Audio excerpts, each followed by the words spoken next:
Vamos estudar. Vamos estudar. Bem-vindos a mais um vídeo aqui do canal Estação Pimpolhos. Hoje é aula de Geografia. Se você veio procurando outra aula, vou deixar linkado aqui a playlist, é só você procurar a sua aula e assistir. Aproveita, já deixa o seu like aí no vídeo, escreve nos comentários o que você está achando da aula e fique atento que vai ter a frase secreta daqui a pouco, você escreve nos comentários, quero ver quem é que está assistindo nossas aulas. Beleza? Dito isso, vamos para a aula. Para a nossa aula de hoje, a leitura base é lá no nosso livro Novo Pitanguá de Geografia do 4º ano. É o capítulo 4, unidade 2, nas páginas 134 até 139. Então, pausa esse vídeo agora, vai lá, lê todas essas páginas e volta aqui assistir o vídeo. Ou então você assiste todo esse vídeo até o final e depois lê essas páginas, beleza? Então, nossa aula, capítulo 4, aspectos naturais das paisagens. E unidade 2, relevo e hidrografia. Então vamos falar sobre os rios. Temos uma foto aqui do rio Amazonas, né, que é um dos maiores rios aí do mundo. Os rios, eles são cursos de águas naturais que desaguam em outro rio, no mar ou em um lago. Então os rios, eles podem desaguar tanto no mar, quanto no lago, como em outro rio. Isso depende muito do tamanho do rio. E nós vamos ver que cada rio, ele é de um tipo diferente. Então os rios também são muito importantes, porque eles são também a moradia de algumas espécies de animais e vegetais. Eles são fontes de água, né, que é indispensável para a maioria dos seres vivos, e é importante dizer que é de água doce. Porque, por exemplo, se a gente for lá no mar, se a gente for no oceano, a água que tem lá ela é tem muito mais quantidade do que a água dos rios, mas ela não é uma água doce, ela não é uma água que a gente pode consumir ela mesmo depois que a gente trata ela. A água dos rios ela é mais fácil de tratar, custa menos caro o processo e aí todo mundo pode consumir.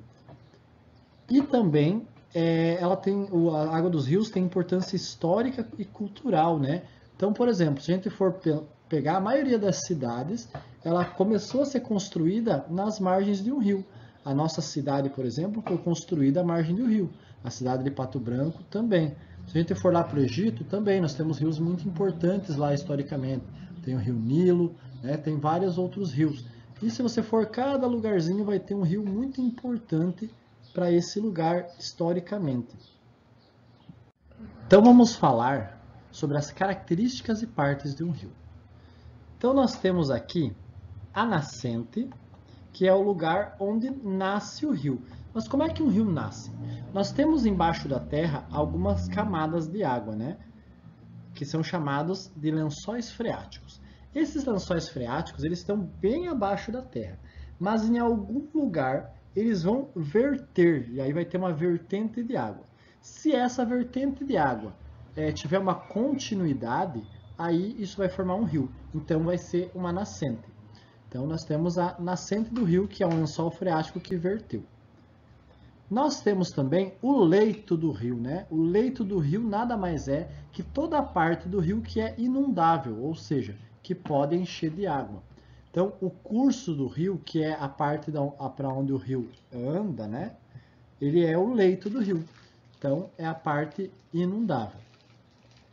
E aí nós temos a foz do rio. O que é uma foz? A foz é o local onde o rio deságua.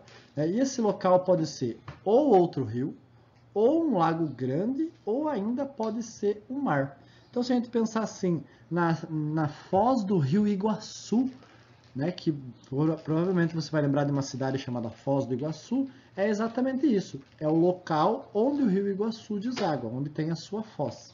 E agora também vamos falar sobre rios que são afluentes e subafluentes. Os rios afluentes são os rios menores que desaguam no rio principal. Então, eles não vão direto para o oceano, para o mar ou para um lago. Então, os rios afluentes é um rio um pouco menor que o rio principal, que deságua nesse rio principal. Aí, os subafluentes são os rios menores ainda que os rios afluentes. Eles desaguam nesses rios afluentes e esses rios afluentes desaguam no rio principal.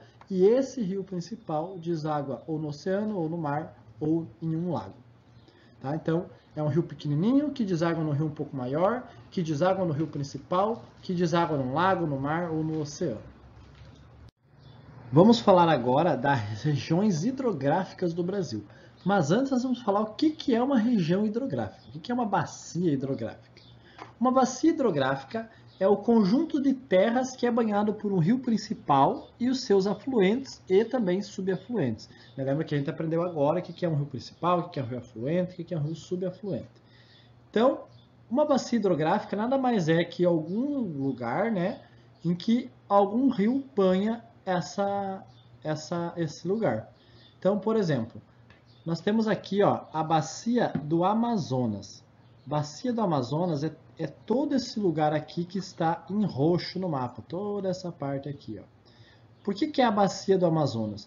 Porque existe por lá um rio chamado Rio Amazonas, que foi aquele que eu mostrei no começo do nosso vídeo. Né? Então, na bacia do Rio Amazonas, tem o Rio Amazonas, e o Rio Amazonas ele também é composto pelos afluentes e subafluentes do Rio Amazonas, né? Que são os rios menores que desaguam nesse Rio Amazonas. E aí, toda essa parte de terra aqui, acontece esses rios. Por isso que a bacia hidrográfica do Amazonas é desse tamanho. Aqui onde a gente mora, que é mais ou menos esse lugar aqui, onde eu fiz um pontinho agora, deixa eu aumentar esse pontinho, esse risco aqui, mais ou menos por aqui, nós temos a bacia do Paraná, né? Então existe um rio chamado Rio Paraná, que banha todo esse lugar que está em verde aqui, Se a gente for pegar o mapa do Brasil na divisão política, esse aqui é um mapa com a divisão das bacias hidrográficas. Se a gente for pegar um mapa com a divisão política, nós vamos ver que não é só o estado do Paraná que é banhado pela bacia do Paraná. Né? Então, e também nós vamos perceber que o Paraná também não é banhado só pela bacia do Paraná, porque nós temos aqui esse outro riozinho aqui, essa outra bacia que vai banhar lá no litoral do nosso estado. Antes da gente começar nossas atividades, vamos ver a frase secreta de hoje, que é essa aqui. Hidrografia é um ramo da geografia. Então, tudo isso que a gente está estudando hoje tem a ver com hidrografia, que é o estudo da água. Hidrografia é o estudo da água. E ela é um ramo da geografia. Agora, vamos para as atividades. Para as atividades, vocês vão precisar aí do caderno de vocês. Então, vamos pausar o vídeo aqui. E essas questões também estarão lá no PDF que o prof mandou para os pais lá no grupo, tá bom? Então, nós temos 3 atividades. Atividade número 1. Pesquise na internet ou pergunte a um adulto o nome de algum rio importante da nossa cidade. A nossa cidade, obviamente, é Francisco Beltrão.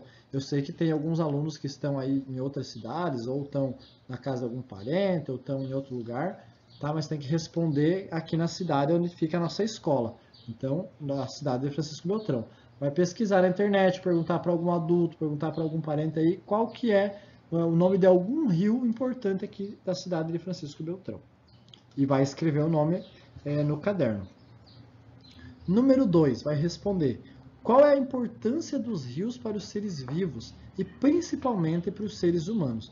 Então, se a gente for pensar, tem que analisar. Lá no começo do vídeo, o prof falou a importância dos rios para os seres vivos e também para os seres humanos. Se você aí não prestou atenção, volta o vídeo, vê de novo e daí responde essa questão. Número 3. Aí é uma pergunta que não tem uma resposta pronta. Essa resposta quem vai me dar é você mesmo, tá? É uma resposta pessoal. Você acha que os nossos rios estão bem conservados? Justifique a sua resposta. Então eu quero que você pense na sua resposta, tá? O que é justificar a resposta? É dizer por quê. Então, você acha que os nossos rios estão bem conservados? Você vai dizer sim ou não. Só que não é só dizer sim ou não, tem que dizer o porquê que você acha que ele está bem conservado ou porquê que você acha que os nossos rios estão mal conservados. E quando eu falo os nossos rios, é os nossos rios da humanidade, não é só os rios aqui de Francisco Beltrão, tá? É no geral, se você acha que os nossos rios são bem conservados ou não. Bom, pessoal, essa foi a nossa aula de hoje. Espero que vocês se divirtam fazendo atividade. Pensem bem, pesquisem, analisem, volte o vídeo se precisar. Façam lá no caderno, tira foto e manda para o prof, beleza? Aguardo vocês na próxima semana. Até mais. Tchau! Estação Pipoca.